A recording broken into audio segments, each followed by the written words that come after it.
Bienvenidos amigos a otra edición de Alumbrando la Verdad con su servidor Raymond Cabo. Damos las gracias por estar con nosotros. Bueno amigos, como la semana pasada, hoy les traemos otro testimonio, desafiante y con un poder tremendo para sus vidas, del poder del Señor. Hoy con nosotros tenemos a un invitado muy especial. Tenemos con nosotros hoy a Jorge. Jorge, gracias por estar con nosotros. Gracias a ti, Raymond, por invitarme. Bueno Jorge, déjame hacerte una preguntita para los televidentes que no te conocen. Antes de que empezara el programa me estabas hablando un poco, me estabas diciendo que no siempre estuviste en la iglesia, no naciste en la iglesia, que viniste de otra religión, de otro pasado. ¿Puedes contarnos un poco de tu pasado? Sí, en general,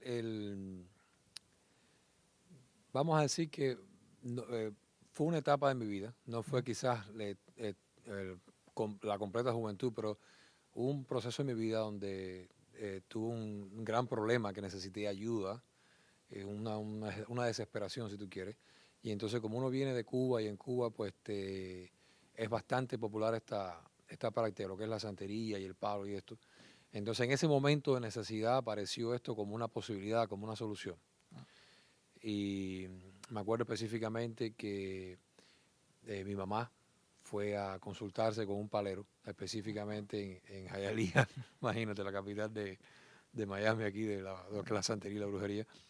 Y, y este señor le empezó a decir, o sea, mi mamá se estaba consultando el nombre mío y le empezó a decir todo lo que estaba pasando con mi vida en ese momento.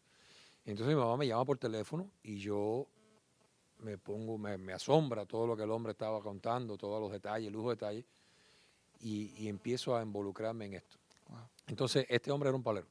Una de las cosas que ellos requerían para que yo pudiera resolver, salir adelante con mi necesidad, era que yo me rayara. Esto de rayarse es como decir convertirse en sacerdote en esa religión. Okay. ¿No? Que específicamente puedes ofrecer sacrificios y cosas de esas para... Y bueno, como la necesidad estaba y aunque a mí no me gustaba mucho la suciedad y aquella cosa me parecía un poco fea, rara, de todas maneras me había impresionado tanto lo que el hombre aquel me dijo que yo dije, you know what, vamos a hacerlo porque esta debe ser la solución, esto debe ser la puerta de salida de mi problema, el clavo caliente. Wow. Y lo que sucedió, Raymond, fue que hice la ceremonia y en los primeros 3 meses empezaron a desarrollarse una serie de poderes paranormales o de poderes en mí que a mí me impresionó también. De nuevo, todavía no me gustaba, pero era tan evidente lo que yo estaba viviendo que eso me retenía, el poder ese me retenía. Y te digo específicamente, por ejemplo, empecé a tener, a ver personas, ¿sabes? En este caso supuestamente espíritus, ¿no? Cualquier persona se podía acercar a mí o varias personas se podían acercar a mí y yo empezaba a escuchar como un relato de su vida o simplemente empezaba a ver como una película sobre aspectos claves de la vida de la persona. Y a mí me impresionaba eso porque incluso mi esposa en aquel tiempo me puso a prueba. Ella decía, no, esto es 50 y 50, esto es probabilidad de 50 y 50. Y me puso a prueba en el Dolphin Mall de sorpresa, con una muchacha que pasaba, que estaba embarazada, y me retó a que yo dijera el sexo y el nombre que le iba a poner a la niña. Bueno, a la bebé que estaba en su barriguita, ¿no? Y las 2 preguntas las contesté acertadamente y cuando ella le pregunta a la muchacha, mira, esto es así, ¿sabes? De verdad vas a tener una hembrita y le vas a poner por nombre tal. La reacción de la muchacha fue, y no era un nombre fácil, no era un nombre común. Entonces, de nuevo, a mí no me gustaba aquello. Además, requería muchos ritos, requería muchas cosas, todos los lunes había que hacer algo, mucha sangre. No era una cosa que yo me sentía cómodo, pero sin embargo, el poder que yo estaba viendo era tan tangible y tan impresionante que incluso pues, yo llegué a tenerle miedo, decía, yo no puedo dejar esto, porque si yo dejo esto, pues tiene consecuencias. Me voy a morir, me va a pasar algo malo. Entonces aquello me mantenía preso y al mismo tiempo lo que va sucediendo, Raymond, es que te vas haciendo adicto a ese poder. Porque estás sintiendo que tú puedes resolver ciertas cosas, que tú puedes ver ciertas cosas sobre la vida de otras personas y eso te impresiona tanto que te vas como haciendo adicto a a ese control que tú sientes que tienes sobre la vida de otras personas o sobre eventos futuros, sobre cosas que van a pasar. Te impresiona eso. Y habían dos cosas que a mí me llamaron la atención. Una es que yo no podía saber mucho sobre mi propia vida. Siempre tenía que buscar a alguien que me dijera. Y eso me frustraba bastante. Yo podía saber sobre la vida de otras personas, pero no sobre la mía. Tenía que buscar en este caso, al padrino que me consultara y me diera los detalles, porque para mí estaba como velado, yo no podía ver. Y la otra cosa que me llamó la atención fue, mi esposa tenía una amiga que era cristiana. Y entonces yo tenía una predilección para burlarme de los cristianos. Y, ¿sabe? Y a mí me encantaba, yo quería retarla a ella, quería buscar sobre su vida, encontrar en qué momento ella estaba pasando por una crisis matrimonial. Y yo aproveché aquello para burlarme de ella y un poco como para tratar de ver sobre su vida, pero no podía entrar, no podía ver nada sobre la vida de ella. Entonces el esposo de ella, sabiendo que yo tenía problemas también, que era cristiano también, me dice, ¿por qué no vienes conmigo a la iglesia? Él sabía que yo estaba... Mi respuesta fue, mira, ya yo pasé por esa etapa, yo no estoy para iglesia. Yo resuelvo más rápido con mi brujería en una semana. Esa fue mi respuesta a este amigo, a este hermano que se llama Bert. Y me acuerdo que él me invitó un miércoles a ir a su iglesia. Yo obviamente no quise ir, no me interesaba. Y me habían invitado también a una misa espiritual, a una sesión espiritista, ese mismo miércoles, en una casa que estaba varias cuadras cerca de esa iglesia. Pero pasó interesante lo que sucedió ese día, porque me acuerdo que llegué esa noche y yo sentía miedo de estar allí. A mí me habían invitado para hacer una confirmación, porque esta persona lo conocía, el padrino mío, por lo tanto no tenía gracia que el padrino dijera algo, sino tenía que traer a alguien que no supiera nada sobre la vida de esta persona. Y ahí fue donde me invitaron a mí. Y me llamó la atención que después que yo le dije a todo el mundo, primero que sentí miedo al estar allí, no sabía por qué. Me acuerdo que llamé a mi esposa por teléfono y le conté, no sé lo que me está pasando, pero tengo miedo. Y ella me dijo, bueno, concéntrate, no tengas miedo, concéntrate. Y entonces lo otro que me pasó fue que después de haberle dicho de todo a todos los que estaban presentes y haber aceptado con ellos, había una muchachita de 18 años que no podía saber nada sobre su vida. Había sido invitada por una amiguita que era parte de la familia que estábamos ahí en esa casa.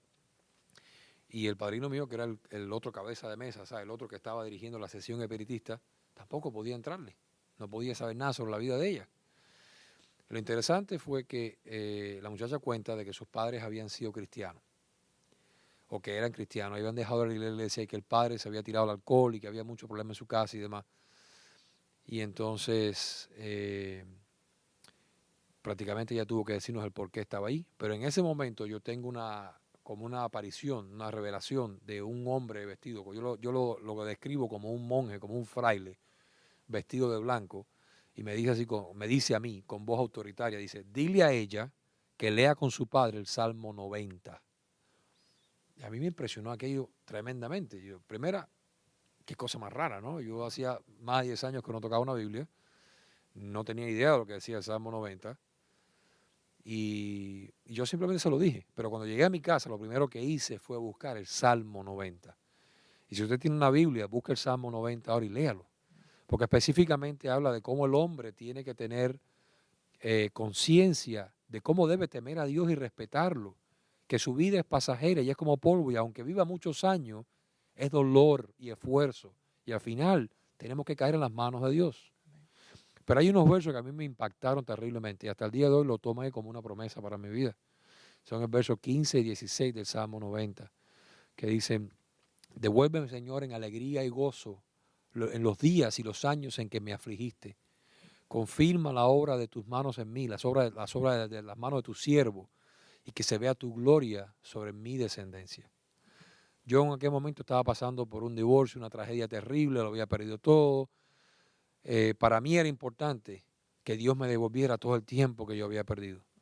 Para mí era importante que todo lo que yo había logrado, Dios de alguna manera me hiciera ver que no fue en vano y que sí podía restaurar mi vida y que yo sí podía volver a lograr lo que había perdido con los años anteriores. Y también para mí era importante que mis hijos, que ahora estaban viviendo por un divorcio, no fuera en vano, sino que la gloria de Dios, la protección de Dios, la bendición de Dios estuviera sobre ellos. Eso yo acepté ir a la iglesia el domingo y ahí fue donde acepté al Señor y empecé a buscar más de Dios. ¿Y cómo fue esa transición? ¿Cómo fue ese momento? Ponnos ahí en ese lugar donde estabas, que el Señor te reveló a ti, te quitó la venda de los ojos y por primera vez pudiste ver que había un poder más poderoso, más allá de lo que en lo que tú previamente creías. Bueno, para empezar, lo primero que Dios me reveló fue su amor. Estando en esa iglesia, a mí me dio risa ver a aquella gente adorando a Dios al principio. O sea, uno va a una discoteca, baila, o va a una sesión esta de brujería, hace cualquier estupidez, cualquier tontería, y no te causa risa, pero vas a una iglesia y ves a unos cristianos danzando y levantando las manos, y me pareció ridículo en aquel momento. Pero inmediatamente Dios me empezó a mostrar su amor, en ese mismo servicio. Empecé a sentir su presencia, de que no estaba solo, que nunca estuve solo realmente. Y después progresivamente Dios se fue revelando cada vez más. Para mí lo más importante en ese periodo fue poder botar esas cosas para la basura, porque yo tenía terror, tenía miedo, no quería botar nada de eso porque pensaba que algo malo me podía hacer. Progresivamente fui entendiendo, y mis hermanos me lo hicieron explicar, de que todo el que está bajo la sangre de Cristo no tiene por qué tener temor de estas cosas, porque obviamente esto no es de Dios, esto es diabólico. El diablo tiene poder y puede darte milagros temporarios, pero definitivamente no puede darte una bendición permanente o duradera y que traiga completa felicidad, sino que siempre tiene un costo. Al final yo me convencí o decidí, mejor dicho, o Dios me ayudó a confiar en Él y tomé aquellas carteras y todas aquellas cosas y las tiré toda a la basura. No solamente la cartera, boté todo tipo de ropa que fue contaminada o tocada por esas cosas, joyas, zapatos, platos, todo lo que fuera contaminado con aquello, yo lo boté a la basura porque obviamente aquello es una abominación al Señor. Y hasta el día de hoy yo le doy gloria a Dios porque no puedo decir que tengo miedo. Camino libre, soy libre de esa superstición y ese miedo. Y para aquellos que me escuchan que estuvieron en Palo, mi nombre era Maloace Songe, Cunanchira Lulendo, Sarabanda, Betiti Congo, Sapunto, Cumacuquiere.